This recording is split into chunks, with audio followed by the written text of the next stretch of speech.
What up, what up, you guys? It's Blackwing2040. Welcome to another review here on the channel. So today's review is going to be on, really, I could say this is one of the best Netflix shows that I've watched.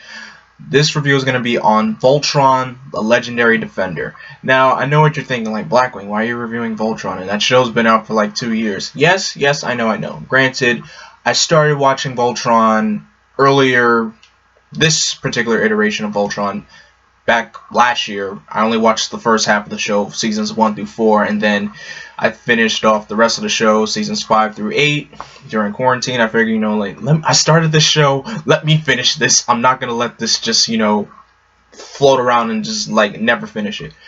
And honestly, I gotta say, Voltron Legendary Defender, it is a super awesome show. Now, for those who are not familiar with Voltron, Voltron is a giant robot that's formed together by 5 lions.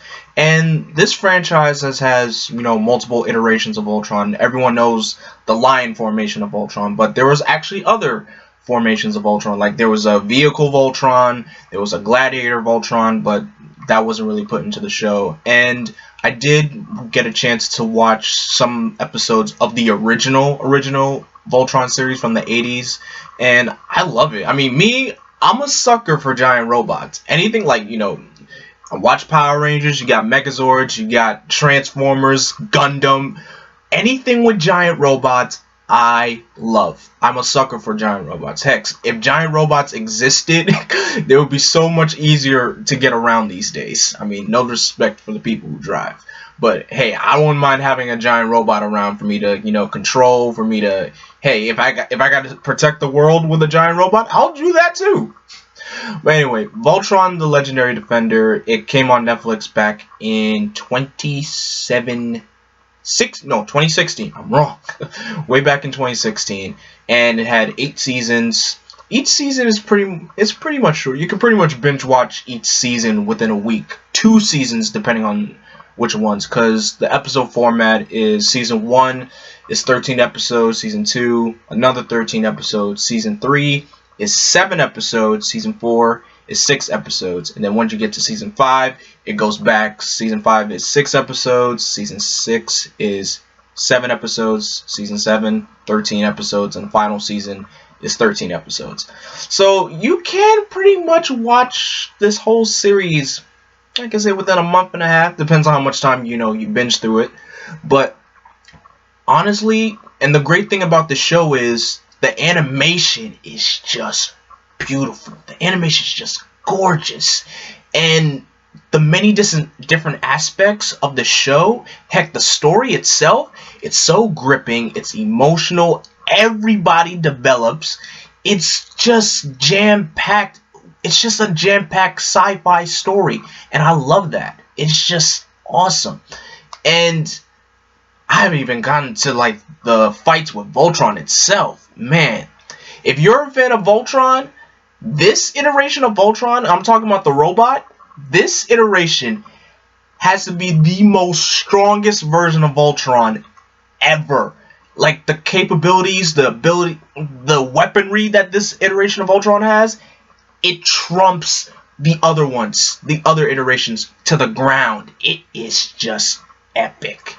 I may step into spoiler territory here, but if you have watched the series, you're good. If you didn't, just if you haven't gotten that far, then spoilers ahead. So basically, the main premise of the show, you have 5 ordinary humans who pretty much find these lions, and these lions put together the giant robot Voltron. And they also come across Princess Allura, who is a princess from a race of people called Alteans who lived on the planet Altea. And she is also, guided with her advisor, Karan. And among these paladins, you have Shiro, who is the paladin of the Black Lion, Keith, paladin of the Red Lion, Pidge, who is the paladin of the Green Lion, Hunk, the paladin of the Yellow Lion, and Lance, who's the paladin of the Blue Lion. I'm tripping on my words here. And then later on in the show, Allura also becomes a paladin. She starts to pilot the Blue Lion, then Lance switches to Red, and then Keith becomes paladin of the Black Lion. And man, and their main focus of the show is to pretty much protect the galaxy from the Galra Empire and their Emperor, Emperor Zarkon.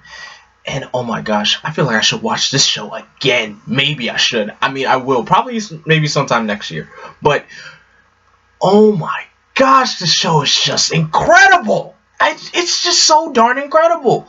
And regarding with the animation, this show is also worked on by the same people who worked on Avatar: The Last Airbender and The Legend of Korra. So the reason why this animation in the show is so amazing, that's the reason why. So it's just so darn good.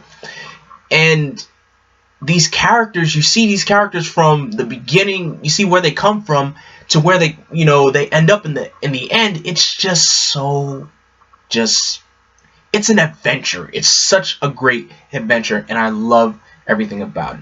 From, fighting off different giant robots to, traveling to different planets, getting planets on their side to become part of the, the Voltron Ally Coalition. It is just amazing. And one thing, correct me if you have watched the original Voltron, tell me if this does exist. In this iteration of Voltron, they have another team called the Blades of Marmora, and I find them very fascinating because one of the aspects is Keith. He is also a member of the Blades of Marmora. So it's just so, the show is just incredible. So I'm gonna talk about the characters. I may give a little bit of spoiler warning about these characters, but continue at your own risk. So let's talk about Allura, the princess.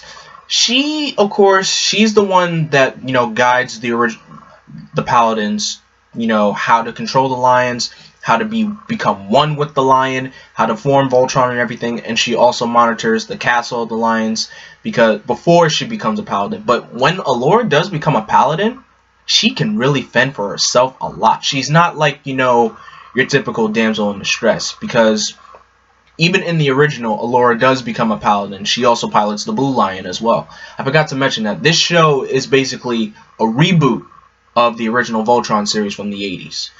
But yeah, back to Allura. She's really great. I love her character. I just love everything about her. She's so much fun. When it's time to get serious, she's ready to get serious. When shiz is about to go down, she is ready to take control and lead. She really knows how to take control and lead. And another character, well, the next character I want to talk about is Hunk. Hunk is basically, the big lug of the team. He's you could say he's like the muscle, but he also has a soft spot. And he's also a good cook, too. And Hunk really, comes out on his own from, being kind of like a scared person in the beginning to, becoming a more brave, heroic individual. And, he stands up for what he believes in. He, if there's something bothering him, he always, decides to talk to his friends. And that's great. I love that about Hunk. Hunk is awesome. And the next character I want to talk about is Pidge. So here's the difference with Pidge in this show. In the original, Pidge is a boy. Here, Pidge is a girl. So the reason why this is different is because this version of Pidge, her real name is Katie, and her main objective throughout the show was to find her brother Matt. So in order to kind of sneak into the school garrison to become a pilot, she pretty much changed her look and called herself Pidge. But she is awesome. I'm not mad that they made Pidge a girl. Okay, that's fine with me. She's smart. She's pretty much able to understand the scientific facts about everything throughout the show, and it's just wow. And you see her, on her quest, especially when she finds her brother Matt later on in the show, and especially when she reunites with her family and everybody else. It's just freaking awesome. It's just awesome development. The next character I want to talk about is Lance. Lance has got to be my second favorite character in this show. And he's pretty much like the goofball in the show, but it's part of his charm. But, of course he has, he kind of has a thing for Allura. And I love, the relationship, how it kind of, his relationship between him and Allura develops as the show progresses. And within the final season, they kind of wrap it up. I'm not gonna spoil what happens in the final season too much, but they kind of wrap it up in a kind of a nice little bow. But I love Lance's personality, and I love the rivalry that he has with Keith, because him and Keith always butt heads at it over and over and over again. And yeah, Lance he's just so much fun. He really is so much fun. Now the next character I want to talk about is Shiro. I didn't really like Shiro that much, to be honest, because one, he's original character made just for this iteration of the franchise.